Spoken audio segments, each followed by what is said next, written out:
Hey there, 1B. Here to give you some information about the rhetorical situation and how it relates to what we're going to be doing in English 1B. So, the rhetorical situation is something that has us ask ourselves, who wrote this text and why? And that leads us to the idea of rhetoric. And that's basically the notion that you're using language in a way that is both effective and also persuasive. Now, rhetoric also has like a double meaning, and sometimes people say, "Oh, that's just empty rhetoric," or so it's got a negative connotation to it too sometimes, but it's also a positive word. So it's one of those strange words that can mean something good and bad at the same time. We're meaning this in the positive way. There's a whole list of words like that, and they're called contronyms. And cleave is another one. So is livid. There was another one I was thinking of. Doesn't matter. Let me get back to the point at hand. And a lot of what we're going to be doing to prepare ourselves to be better writers and better persuaders is going to be rhetorical analysis. In other words, we're going to be looking at how the author is shaping content to make a purpose happen for a given audience. In other words, we're going to try to figure out what the writer wants the reader to understand by looking very closely at language usage, also rhetorical devices, the terms such as logos, pathos, ethos, we're going to learn another one today, and other kinds of literary structures. It's an art form in a way. It may not be the art form you want to be talking about, but it is one anyway. And when it's done well, it sells. It sells people on stuff. So it's important for us to know how it works. And if we analyze it enough in other people's work, we're going to be able to employ it more effectively in our work. On to the next slide. Now, one important element of the rhetorical situation is the context. And the context is always about who's doing the communicating, whether they be speaking or if they're writing it down, and also who that target audience is. What kind of people at what situation, men, women, Americans, German people, a certain age bracket, a certain social class, people with a certain belief system. All those things are possible. Also important is the reason for that specific communication, whether it's writing or it's a speech or it's a speech that's written down, and those choices. Sometimes we call them stylistic choices, but we can also call them rhetorical choices. How do they use those tools in order to be persuasive? This is where a critical thinking toolbox comes in. Ooh, look how tooly that is. One of the most useful rhetorical term sets is called SOAPSTone. I know we were thinking, oh, this could be Fight Club. It's not. Now, SOAPSTone, I know this gets incorporated a lot into high school curriculum, but for a quick refresher, SOAPSTone refers to the subject, the occasion, the audience, the purpose, the speaker, and the tone. So SOAPs all stand for 5 different letters, and then tone gets its own word. Why? I don't know. Because soaps, it's not as catchy. I don't know what a soapstone is exactly. Sounds really medieval. So the subject is basically the topic of the essay or the speech or whatever's being written down. And it can also be what other smaller subjects are used maybe as examples or as reference points. Then you've got the occasion. Now that's the time and the place and the situation for that speech or that piece of writing. And occasion can also refer to what kind of text is it. Is it an essay? Is it a letter, like an op-ed? Is it a novel? Is it something in narrative form? And the other part of the occasion is, what was the exact part of this context or place or time that made the writer or the speaker think, I've got to get these words out there. I've got to explain and persuade people about this idea right now. In other words, what was the thing that kind of lit a fire underneath them and said, okay, here it comes. I got to get this point across. An audience, I think we know that term pretty well. It's all about what specific set of people is it being directed to.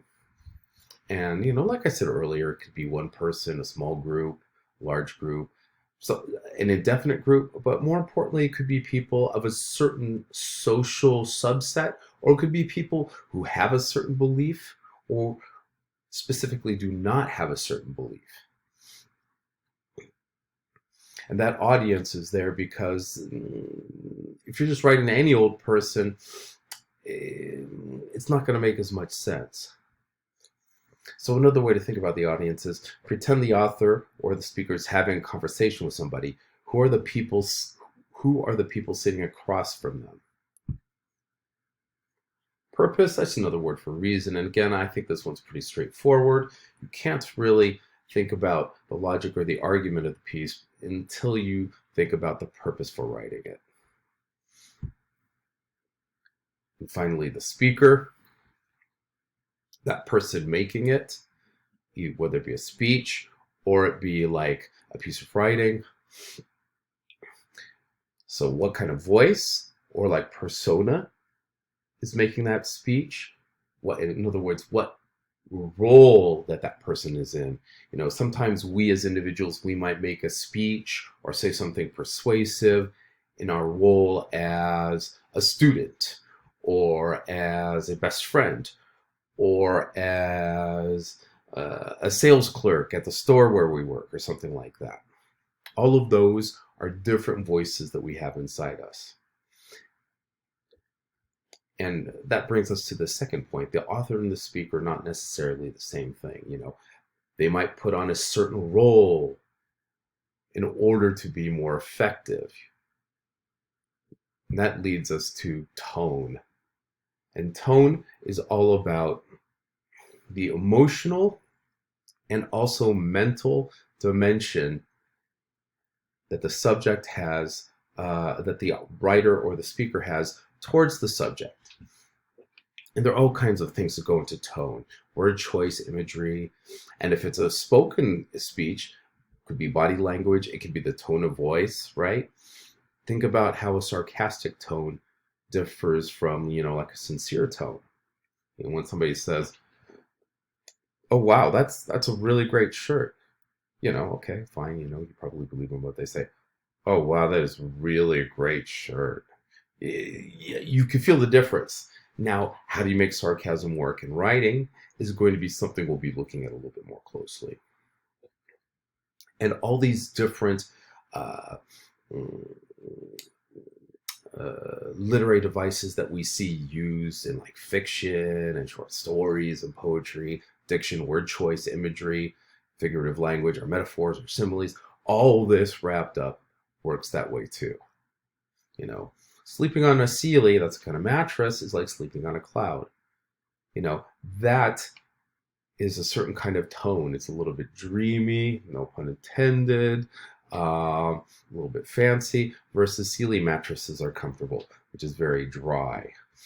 And again, tone figures into how we use these special elements of language. Formality, of course, is a part of it too. Diction, like I said, is word choice, and syntax is just kind of like the sentence structure. Is it simple? Subject, verb, object, that's the whole story. Or there are lots of phrases winding in and out, and the subject is somewhere weird in the sentence. Now look at these two examples. First one's pretty formal.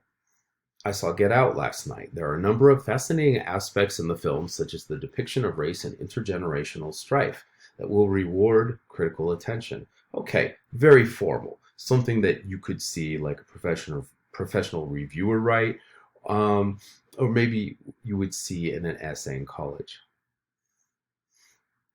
Now, oops, I went too far. consider the informal tone of the next one. I saw Get Out last night. Man, that movie really pushes the envelope about all kinds of crazy stuff. Obviously, a lot less formal. And formal versus informal, one isn't more right than the other. What you need to think about is it right for the occasion? Is it right for the audience? Is it going to be the most persuasive way to do it? So when we're thinking about persuasion in our own writing, sometimes we got to switch those codes depending on who the audience is. The way you're going to write an academic essay isn't the way you're going to be talking to your BFF. Probably not. Some people, you never know. There are some videos you can watch here if you want to copy those links, and I'm just going to bust through that real fast to make sure that I get through everything on time. Now, using this information of SOAPSTone, you have a way of basically opening up your rhetorical toolbox and looking at the effectiveness of a speech or of a piece of writing that's trying to persuade. And that is it for now. I'll see you in the next video very shortly.